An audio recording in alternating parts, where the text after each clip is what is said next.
Welcome to the Nature Garden podcast with me, Carl Steinson, and the Weekending Show team from Lionheart Radio.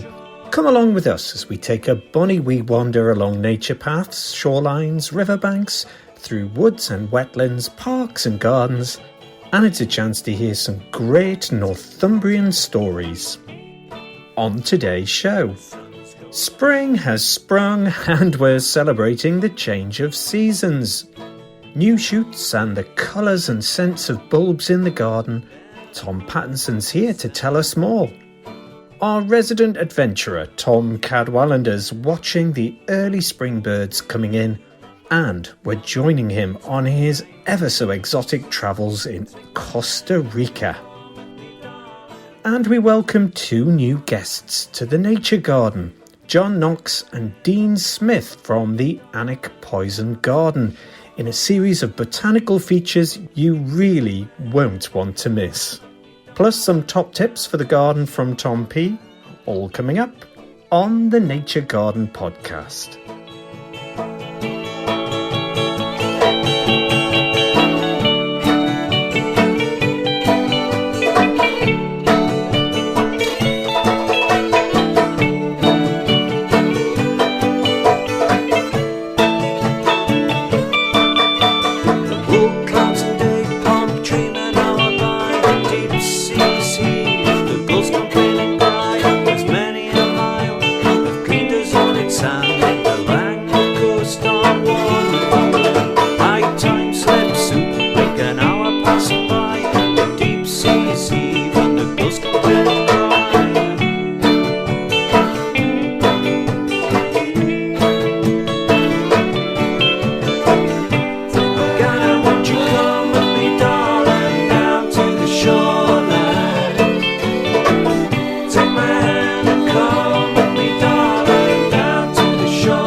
It's time to enjoy and celebrate the coming of light, and to mow and sow and just get generally carried away with gardening and spring. And Tom Pattinson's doing just that, while keeping, well, a careful eye on the temperature, weather and the soil.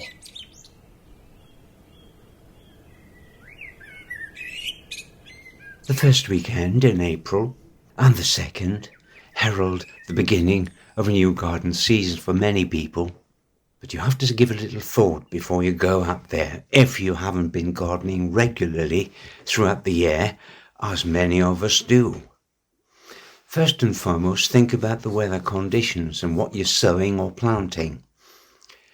There's still a real risk of frost, and there's still cold nights out there. What is important is the soil temperature. If it remains below 10 degrees Celsius, there's not much going to germinate or grow for that matter. It needs to improve slightly. You can help it along if you're going to start your gardening outdoors by sowing vegetables. You can help it by putting a cloche or some form of cover over it to warm it up a week or so beforehand. Then sow the seeds in there and they have a better chance. My first sowings outside are salad crops, the leaf lettuce types and the radishes, and sow them, put the cloche on and just leave it covering. I'm also planting early potatoes, first early potatoes. Some varieties which are listed such, they need 10 weeks of growing time. Problem is, if their shoots come to the surface too quickly and there's still a chance of frost around throughout April and into May in this neck of the woods in Northumberland, so we have to be careful. Keep an eye for them, sending the shoots up 2 or 3 weeks after sowing, after planting the potato tubers, and cover them over, earth them up, earth either side, to cover that young foliage to protect it from the frost. I ensure that young foliage doesn't come up too quickly by planting each potato at a decent depth. I go down as far as 12 centimetres, sometimes 15 centimetres, that's 6 inches. They will reach the surface, takes them a little while, but it's just an extra assurance against frost. Once the potatoes have been sorted out, then we can move on to other hardy vegetables. I wouldn't be sowing the likes of sweet corn on the cob, outdoors at the moment. But what I can sow outside are the garden peas and beans, because they've shown me in the past that they can stand the cooler weather when they reach the surface. Better still, if you'd started off some seedlings in, say, the garden room or the conservatory, and hardened them off in a cold conservatory, unheated greenhouse, for example, then they'd stand a chance. Alternatively, you can buy some young plugs of vegetable plants at the local garden centre. They'll stand up well. When you're doing all of this work, another thing to bear in mind is aches and pains and possible back problems. You see, if you haven't been working, taking a lot of exercise for weeks, months on end, suddenly you go into the garden, you want to do everything at once. Not the best way to approach it. Set little targets for yourself. Say you've done half an hour on the vegetable plot. Maybe start. Up to an hour, say. And then do something totally different. If the lawn needs trimming, and most lawns do it this time of year, mine particularly, I trim it every 2 months. After putting the lawnmower into the garage where it stands for 2 months, I bring it out again just to keep it tidy throughout the winter, because the grass, even in December, January, with the slightest encouragement from the sun, will put a little bit of growth on. So, mow your lawn. If you mow the lawn, immediately it lifts the ambience of the rest of the garden. But don't go straight into the mowing. Check it to see if there's any debris that might affect the blades of your mowing machine first. And then lift the height of the cut, not at summer, way above summer level, 2 or 3 notches. Make it a high cut first, and then go down in stages in successive cuttings. It's making a start in your garden.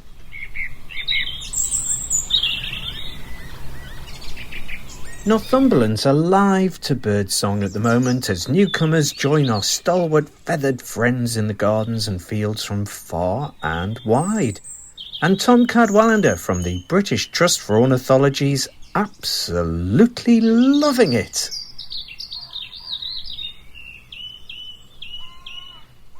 Well, it's great to be back home, back on the Northumberland coast. I've had 3 wonderful weeks in Costa Rica, and you may hear a bit about that during the course of the programme. But it's been brilliant, but it's great to be home. And at this time of year, it's fantastic because it's just the turn of the season. You know, we've got from the back end of the winter into early spring. And whilst I was away, I was hearing reports from home about the first of the summer migrants coming in. And sure enough, a lot of them are here. And as I got home, my first wandering round of the morning yesterday, chiff-chaffs were kind of abounding, and the chiff-chaff of the calls that we're making are just sort of a great buzz, because they really are the first of the migrants for the summer. And chiffchaffs are relatives of willow warblers, and they're quite closely related. They're quite hard to distinguish. However, their call is significantly different. And these are quite small birds, small greeny yellowy birds, about 5 inches long, perhaps not even that. But they frequent the kind of the little wooded areas, the kind of the scrubby areas, so there are plenty of them around. But also there's the first of the sand martins are coming in, and I've heard reports of swallows, and just today I heard the first record of a house martin. So they're coming back. Still a couple of weeks yet for the swifts, but the swallows and the house martins are not far away, and the sand martins are here in small numbers. And indeed, offshore, we're seeing sort of just the small numbers, the vanguard of the summer breeding seabirds. The first of the sandwich terns are now seen offshore, which is fantastic. And if you go inland, you go into the hills, the first waves of ring ouzels, those relatives of blackbirds, the ones with the white breast bands. The males are quite special, and the black and white plumage is almost like tune supporters. But the females are brown, and they're kind of less gaudy. But yes, they're there. They're coming in, and they'll breed in. They're kind of like mountain blackbirds, and they breed in the uplands. And indeed, all the resident birds are getting themselves sorted out. I've been hearing song thrushes. In fact, song thrushes were singing before we left, and which was the beginning of March. Song thrushes were singing. Missel thrushes were singing, and they're still sort of out there and doing their business. They're trying to attract a mate, trying to get organised. But check out your gardens. If you've got nest boxes, just check out your nest boxes, because the blue tits are investigating. In fact, some of them may well be nest building. Some of them may well have their nests already built. So they're getting themselves organised, ready for the breeding season. And it's fantastic, really, to see the change. But it's a great thrill, and it's still early days yet, and we still have the dribs and drabs of our winter visitors. I shouldn't say dribs and drabs, really, because they're not really dribs and drabs. They're still wonderful. The wintering wildfowl that have been here, the teal and the widgeon that have been here in very big numbers. And when they first arrived in the autumn, they arrive in their dark and dreary, sort of camouflaged, cryptically plumage. But now when they leave, they've gone through their molt, and they're looking their absolutely finest best, because they're heading north, and they haven't got time to waste, and they've got to be ready for when they get onto the breeding grounds. They've got to have their best plumage to attract a mate, and to start the whole process all over again. And so they on the Aln estuary here where I am, we've had up to 600 widgeon during the course of the winter, but getting back, in fact when I left there was still 300 or 400 here, but now I was out this morning and there's only 20 or 30 of them left so far. They're all kind of making their way north, and these birds will be breeding in places like Siberia. Can you imagine that? Breeding in Siberia, for goodness sake. But the reason they come here to the UK and the Northumberland coast is that, believe it or not, we have a relatively benign winter. But anyway, that's another story altogether. So these birds are heading north, and it's great. And we're also seeing birds on passage. It's just a super old time. And I was hearing reports from my pals at the BTO, the British Trust for Ornithology. They've got this great scheme about satellite tracking cuckoos. And they're telling me that one of the tracked cuckoos has just crossed the Sahara. So yes, here we are, very early April, and we've got the first of the cuckoos crossing Sahara. And these birds will be with us within 10 days. They'll scoot through Europe, given the right weather conditions, and looking at the weather forecast. We're going to get into a nice sort of southerly or southwesterly airflow through Easter and into the following weeks or so. So we should see a flood of migrants come pouring in. So we should hopefully by middle of April we should have seen quite a large number of swallows and house martins and sand martins, and the first of the kind of the songbirds, the white throats and things. Will be all out there. And of course the skylarks. Give a bit of sunshine and the skylarks are singing, giving it all, which is wonderful. I love this time of year. I'll just really love it. It's wonderful. I get a real buzz, and hopefully you will too. Anyhow, I'll see you later, folks.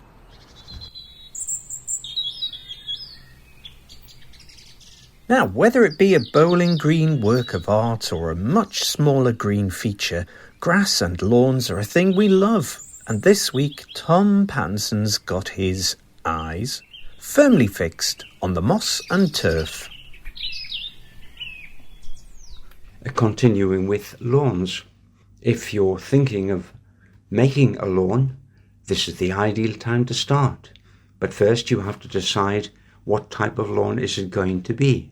Is it going to be an ornamental type that I can look at and admire? It will take some footfall when I'm inspecting the border, walking over it, but most of the time it's there as an ornamental feature. If that is the case, then you need to put together in your mind, if not on paper, a plan for maintaining it throughout the year.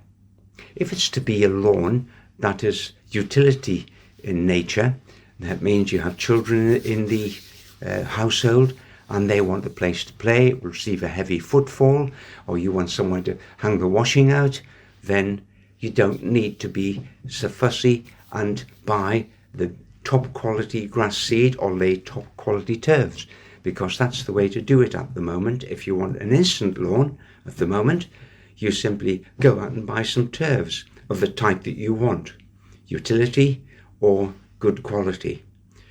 Normally, a reasonable turf in this area at the moment, Northumberland, costs about £5 for a square metre. And that's, I think that's reasonable. Work out the cost beforehand.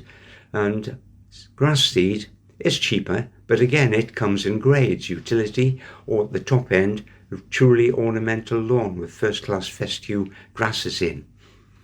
Once you've made your mind up, prepare the area, get out all the stones, make it firm, and then rake it over and apply your grass seed and wait 2 or 3 weeks, depending on the weather, rake it in for it to germinate. With the turf, of course, the advantage is you can have a lawn instantly. Bare patch one day, complete lawn the next, if that's what you want. The lawn, my lawn, does have moss. And most lawns have an element of moss in after the long winter and moisture. If you have poor drainage in the lawn, that may be the root cause of your moss. It may also be that you mow the lawn too closely last year and moss has gained a foothold. Is it because the soil is acid and that encourages moss to develop? And the other problem is overhanging trees. If there's a lot of shade, it will develop there. Now, when I have moss on the driveway, I just get a pack of iron sulfate and wear gloves, of course, and I sprinkle it all over it one day, and it's turning black the next. And then when 2 or 3 days later, it's dead completely. I just rake it off. Some people do the lawn that way, but please, before you start treating or raking out the moss in your lawn, do check or try to work out how it's recurring, if it is recurring. Once the lawn has been taken care of, then and a few early vegetables planted, we can start thinking about other things, can't we? Other parts of the garden. I've noticed recently that 1 or 2 of my wires that support the raspberry canes, which are tied to wires each year, they're loose a bit. I must tighten those up. I always notice the weeds, and there are quite a lot of weeds. And the big thing about annual weeds is straightforward job. Get out there with the hoe when the sun is shining. If there's a bit of heat in the sun, hoe them, leave them, and they'll have completely dried out, desiccated by the end of the day. You can rake them off, and if they haven't seed attached to them, if they're not seeded, they'll go into the composting facility. If they have seeded, then I'd leave them out. That's one of the things I've been doing at the moment. All of this work is pretty hard, actually, or can be. This is why, at the top of these recordings, I suggested we have a word for it locally in Northumberland. It's take great care, go slowly. The word or the phrase is gan canny, and that's what you need to do at the moment. No bad backs or anything like that. So I do a little bit outdoors, physical stuff, and then into the greenhouse and do a bit of potting up and so on. And then, best of all, I go for a visit to a garden nearby, see what other people are up to. Garden visiting is just opening up the season for that now. So that makes a pleasant change.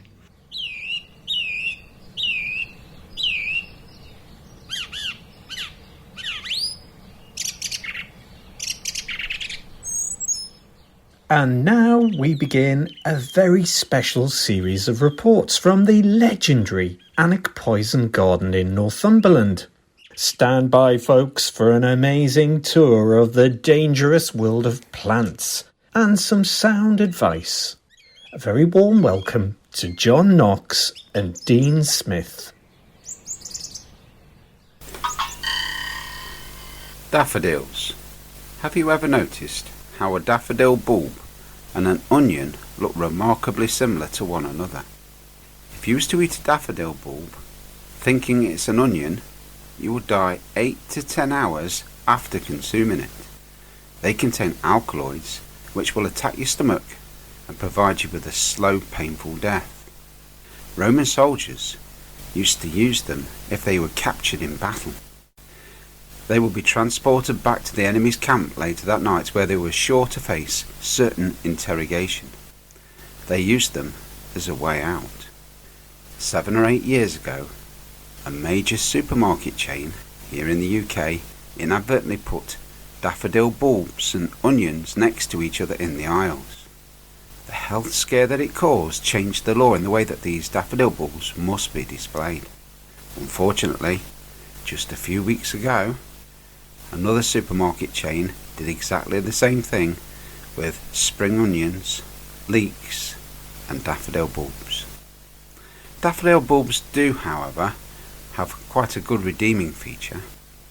They contain a chemical called galanthamine, and galanthamine is one of the ingredients in a treatment for dementia. So there was an incident a few years ago where a group of friends had gathered for a dinner party in the UK. The host wanted to add a touch of spring to the table, so placed a nice bouquet of daffodils in a vase as the centrepiece. Unbeknownst to the host, daffodils release toxic compounds called ligarine and calcium oxalate crystals into the water. During the dinner, one of the guests accidentally drank water from the vase by mistake, thinking it was a glass of water. The guest soon experienced symptoms such as a burning sensation in their mouth, difficulty swallowing and a sore throat. The other guests quickly realised the source of the problem and contacted emergency services. The affected guest was treated with antihistamines, pain relief medication, and eventually made a full recovery. So last year, Dean, we got contacted by BBC Radio to have a little discussion about daffodils. Yeah, so apparently in the news last year, around about April time it was, the council down in the southwest of the country, around the Cornwall area, had planted a number of daffodils, but then there'd been a sudden outcry that they're poisonous, and they removed them. And of course this made all the headlines. So we were contacted by BBC Radio Coventry, who asked us for an interview. And of course I explained all about the poisons within daffodils. Now these daffodils are very attractive and everybody has them in the garden, but nobody quite realises how dangerous they could potentially be. So there was a dog poisoned in a suburban neighbourhood.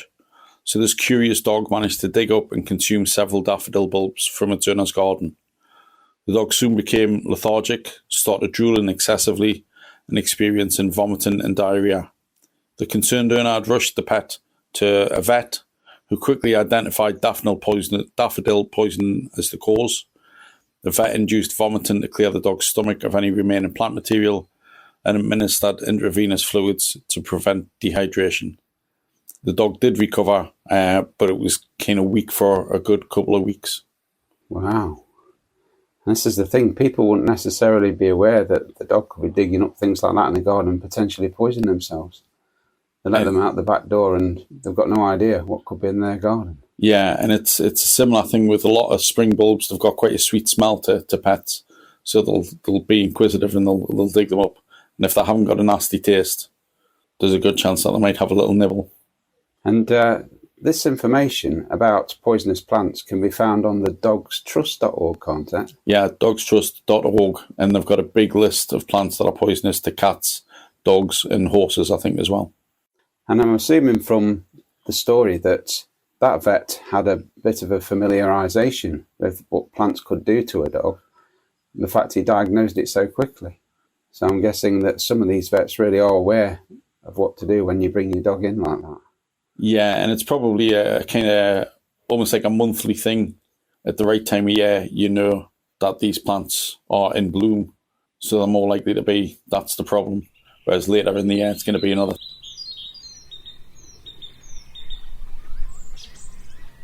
Birds light up our lives all over the world, and Tom Cadwallender's been on an amazing adventure in rainforests and more. Here's Tom's report from, well, a truly exotic-sounding Costa Rica. Check out the background sounds. Amazing.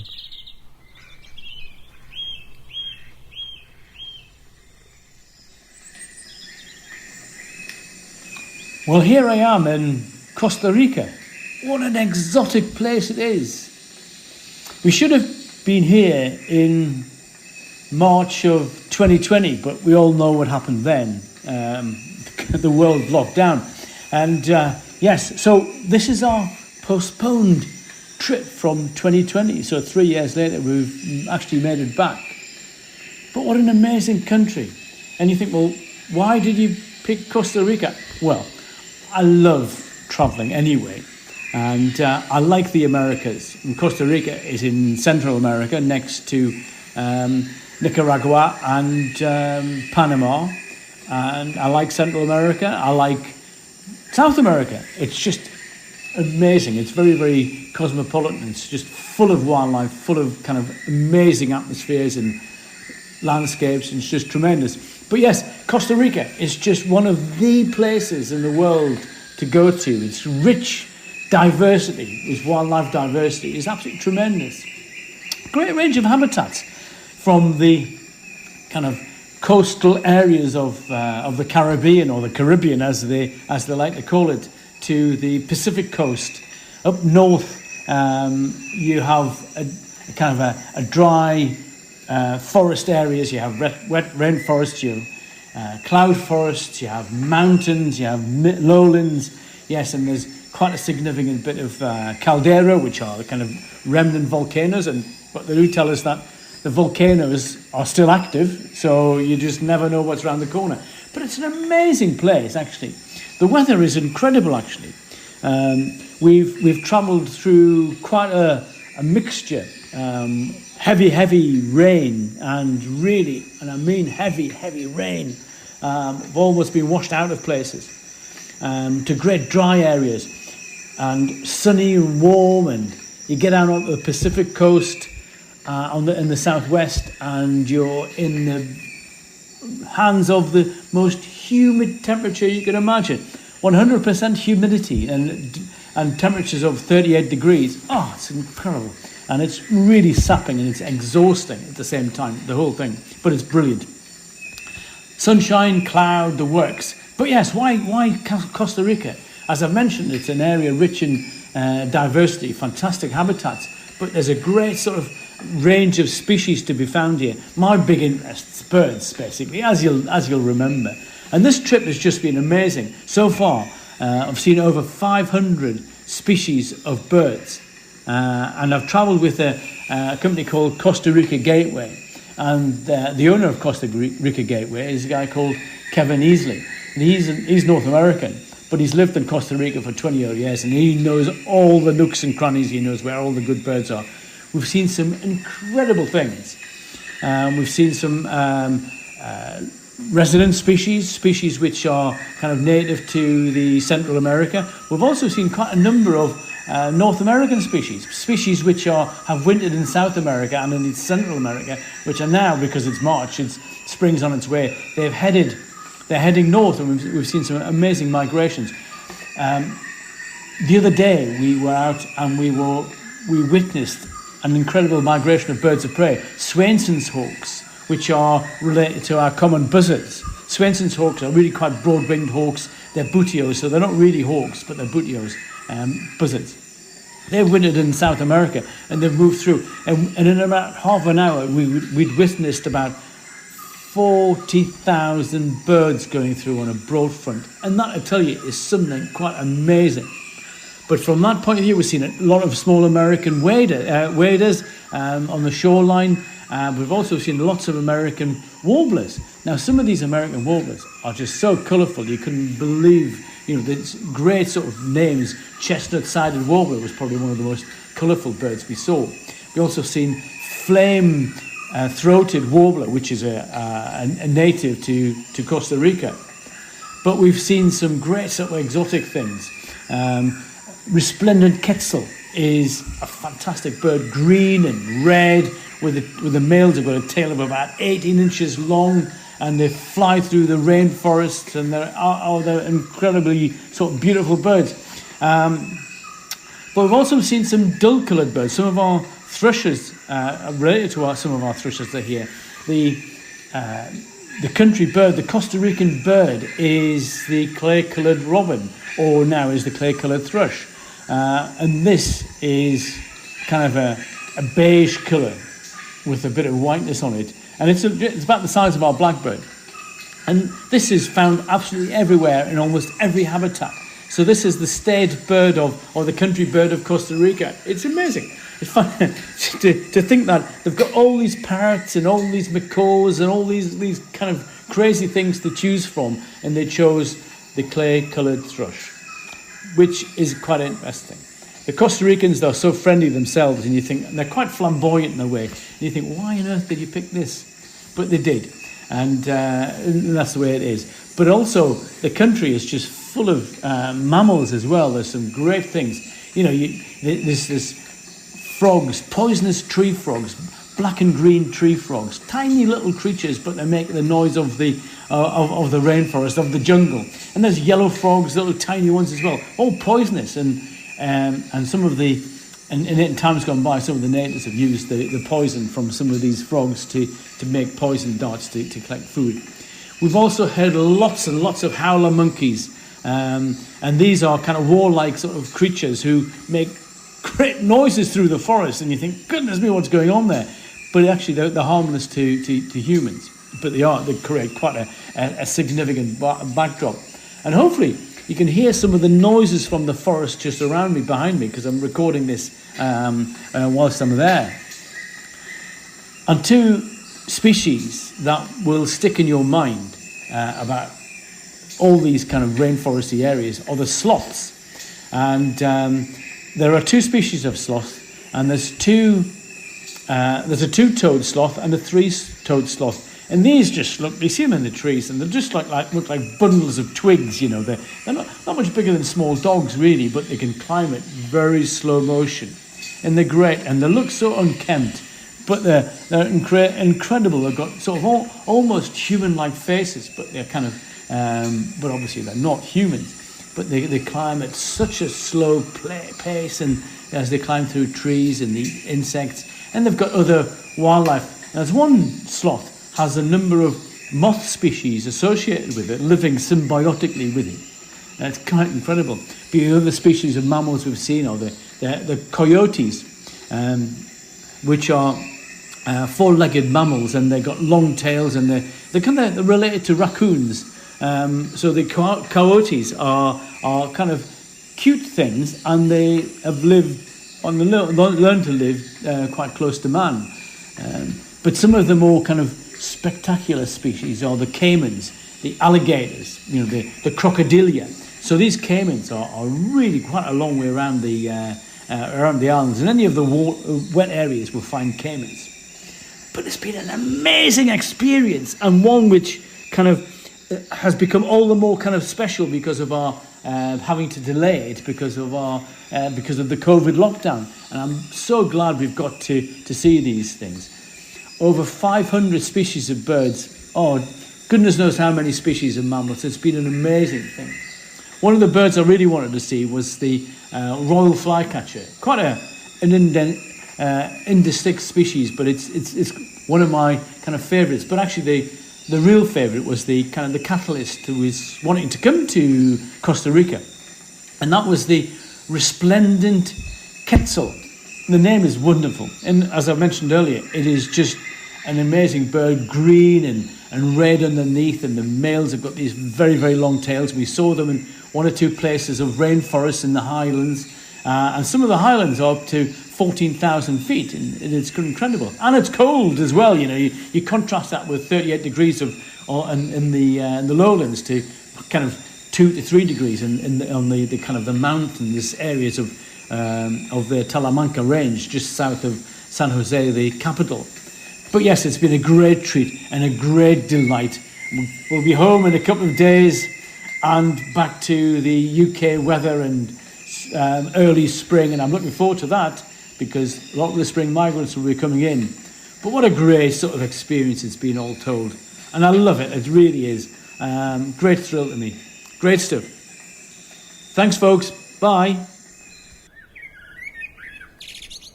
This is the Nature Garden Podcast. And so, to the sound of War Blackbird, here's Tom with some things to be getting on with in the spring garden. It's jobs for the week time. If you haven't mown the lawn, get it mown. If you haven't sown those early vegetable seeds, get them sown.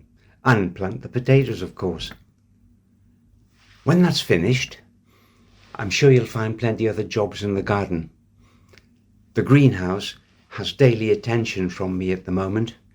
We've been sowing 1 or 2 early vegetables and ornamental plants in the garden room conservatory in moderate warmth. They germinated. We've pricked out the seedlings. Some are grown in cell trays, so we just knocked the little cell out gently and potted it into a pot. So many of them are growing in pots in the unheated greenhouse, or cold greenhouse as I call it, because there's no artificial heat in there. It relies on solar warmth from the sun, of course. They harden off gently in there. Problem is, at the moment, the temperature in the evening has been down to 3, sometimes 4 Celsius, just above freezing, frankly. That's in the evening. It's recorded on the maximum min thermometer, which is very useful to have. For the cost, about £20 or something, it's a daily check, and it's just brilliant. Keeps me in check with the temperature, and that helps the plants, or developing plants, and the existing plants enormously. During the day, it has gone from 3 to 4 Celsius up to over 20 degrees Celsius. That's a horrific range for just 12 hours or so. Amazing. So during the day, we've got the situation where I have developing plants in the greenhouse, and even the air vents, automatic ventilators in the roof of the greenhouse, a large greenhouse, they aren't coping keeping the heat down. So I don't want to put water down on the floor to damp it down and reduce the heat this time of year, because going into the cold at night, a lot of water around is not good for the plants. They could rot off. So I open the door, open the side vents myself, which are manually operated, to keep the warmth down. This is particularly important if you have things like tomatoes in, young tomato plants, which I have. They've been toughened. The leaves aren't turning blue, which they do if they've had a poor night with their cold temperatures.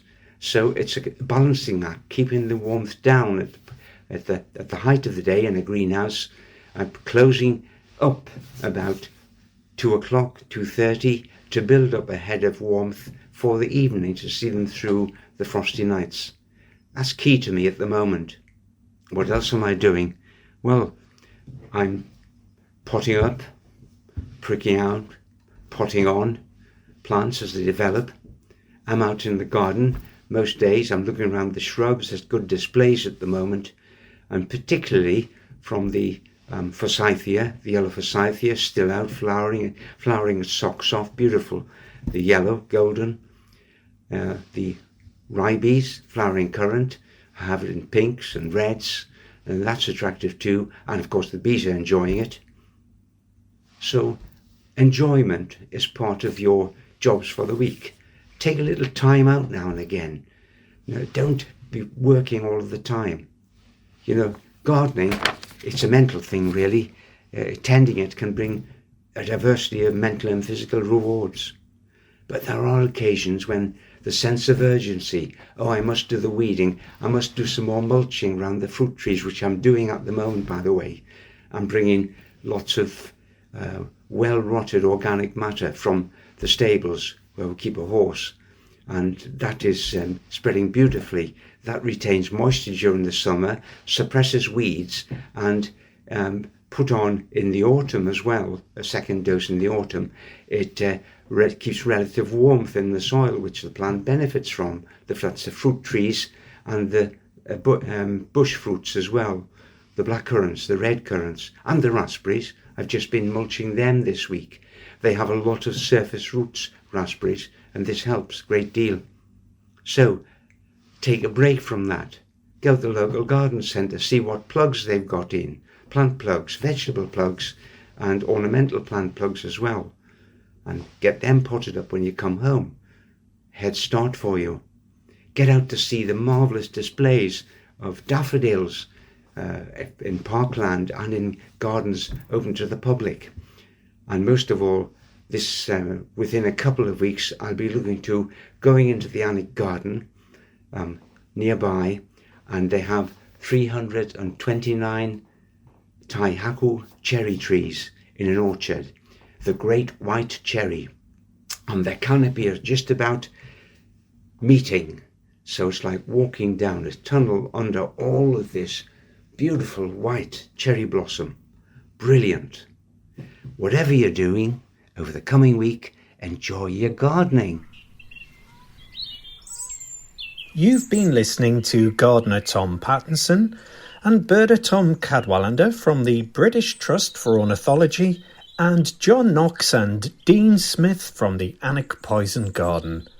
I'm Carl Steinson, and, well, don't forget you can listen to us every month on Lionheart Radio. That's www.lionheartradio.com. And you can catch up with all the previous episodes, of course, of the Nature Garden podcast on your very favourite listening device or station or outlet.